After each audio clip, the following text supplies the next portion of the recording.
প্রিয় একাদশ শ্রেণীর ছাত্রছাত্রীবৃন্দ, তোমরা যারা একাদশ শ্রেণীতে উঠেছ, তোমাদের নতুন সিলেবাসের অন্তর্ভুক্ত মধ্যযুগের বাংলা সাহিত্যের আদিতম গ্রন্থ বড়ু চণ্ডীদাসের শ্রীকৃষ্ণ কীর্তন কাব্য সম্পর্কে আজকের আলোকপাত করব।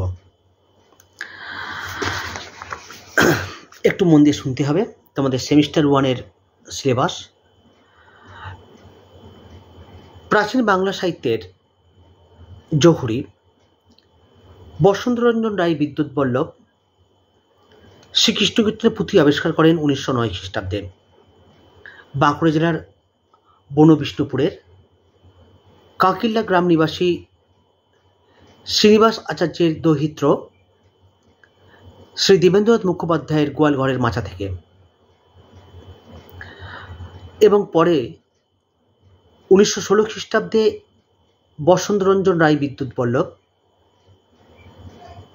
বঙ্গীয় সাহিত্য পরিষদ থেকে গ্রন্থাগারে পুঁথিটিকে প্রকাশ করেন এবং নাম দেন শ্রীকৃষ্ণ কীর্তন। শ্রীকৃষ্ণ কীর্তনের যে পুঁথিটি বসন্তরঞ্জন রায় বিদ্যুৎ বল্লভ আবিষ্কার করেছিলেন, সেটি এই কাব্যের একমাত্র অখণ্ড পুঁথি। দাঁড়িয়ে দাও। পুঁথিটি প্রাচীন বাংলার তুলট কাগজে লিখিত। এর আদ্যন্ত খণ্ডিত, ভিতরে কয়েকটি পৃষ্ঠা হারিয়ে গেছে বা নষ্ট হয়ে গিয়েছে। রচনাকারীর ভণিতা ছাড়া তার সম্বন্ধে অন্য কোনো পরিচয় পুঁথিতে পাওয়া যায় না। পুঁথিতে আখ্যানপত্র ও পুষ্পিকা নষ্ট হয়ে গিয়েছে, তাই গ্রন্থের নাম, রচনাকাল, পুঁথি নকলের সন-তারিখ কিছুই জানা যায় না। আলোচ্য পুঁথিটি বনবিষ্ণুপুরের রাজগ্রন্থাগারে রক্ষিত ছিল। শ্রীকৃষ্ণ কীর্তনের গানগুলি শ্লোকের সূত্রে গাঁথা। প্রাপ্ত সংস্কৃত শ্লোকের সংখ্যা 161, তার মধ্যে পুনরাবৃত্ত 28, সুতরাং মোট সংখ্যা 133। পূর্বাপর গানের শিকড়ের মতো শ্লোকগুলি যেন সূত্রধারের উক্তি। পুঁথি বিশারদরা মনে করেন তা অন্তত সপ্তদশ শতাব্দীর পরবর্তী নয়। পুঁথির মধ্যে যে চিরকুটটি পাওয়া যায় তাতে বোঝা যায় পুঁথিটি 1682 খ্রিস্টাব্দের বনবিষ্ণুপুরের রাজগ্রন্থাগারে রক্ষিত ছিল। রাধাকৃষ্ণের প্রেমলীলা শ্রীকৃষ্ণ কীর্তন কাব্যের প্রধান উপজীব্য। কৃষ্ণের জন্ম থেকে আরম্ভ করে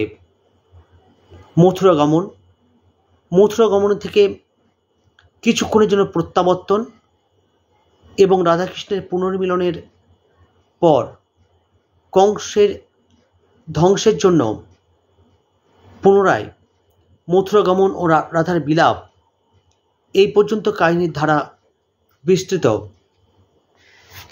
তারপর পুঁথিটি খণ্ডিত। শ্রীকৃষ্ণ কীর্তন কাব্যটি 13টি খণ্ডে বিভক্ত। খণ্ডগুলি হল জন্মখণ্ড, তাম্বুলখণ্ড, দানখণ্ড, নৌকাখণ্ড, ভারখণ্ড, ছত্রখণ্ড, বৃন্দাবন খণ্ড, কালীয় দমন খণ্ড, যমুনা খণ্ড, হারখণ্ড, বানখণ্ড, বংশীখণ্ড ও রাধা বিরহ। শেষ খণ্ডে যেহেতু খণ্ড নাম যুক্ত হয়নি, সেহেতু এই রাধা বিরহ অংশকে কেউ কেউ প্রক্ষিপ্ত মনে করেন। বাংলা সাহিত্যে রাধাকৃষ্ণ কথার প্রথম আখ্যান কাব্য শ্রীকৃষ্ণ কীর্তন। পৌরাণিক ও লৌকিক উপাদান থেকে কবি শ্রীকৃষ্ণ কীর্তনের কাহিনী রচনা করেছিলেন। কারণ শ্রীকৃষ্ণ কীর্তনে যেমন নানান পুরাণ কাহিনীর উল্লেখ আছে, তেমনি লোকপ্রচলিত নানান রূপও এই কাব্যে রচিত হয়েছে। বড়ু চণ্ডীদাসের শ্রীকৃষ্ণ কীর্তন কাব্যের মধ্যে অনেক সমালোচক জয়দেবের প্রভাব লক্ষ্য করেছেন। জয়দেবের গীত গোবিন্দ যুগ সন্ধিক্ষণের কাব্য। গীত গোবিন্দ কাব্যে আমরা বাংলা ভাষার পদধ্বনি শুনতে পাই। কৃষ্ণ রাধিকার প্রেম কথাকে নিয়ে জয়দেব গীত গোবিন্দ কাব্যটি রচনা করেছিলেন। আর বড়ু চণ্ডীদাসও শ্রীকৃষ্ণ রাধিকার প্রেম কথাকে নিয়েই শ্রীকৃষ্ণ কীর্তন কাব্যটি রচনা করেছেন। শ্রীকৃষ্ণ কীর্তন কাব্য মূলত লৌকিক প্রেমের কাব্য। তাই লোকজীবনের তথা সমকালীন সমাজের বাস্তব জীবনের যে বড়ু চণ্ডীদাস অনুসরণ করবেন তা বলা বাহুল্য। একটু লক্ষ্য করলেই দেখতে পাব চতুর্দশ ও পঞ্চদশ শতকের রাষ্ট্রিক ও সামাজিক জীবনের প্রতিফলন ঘটেছে শ্রীকৃষ্ণ কীর্তন কাব্যে।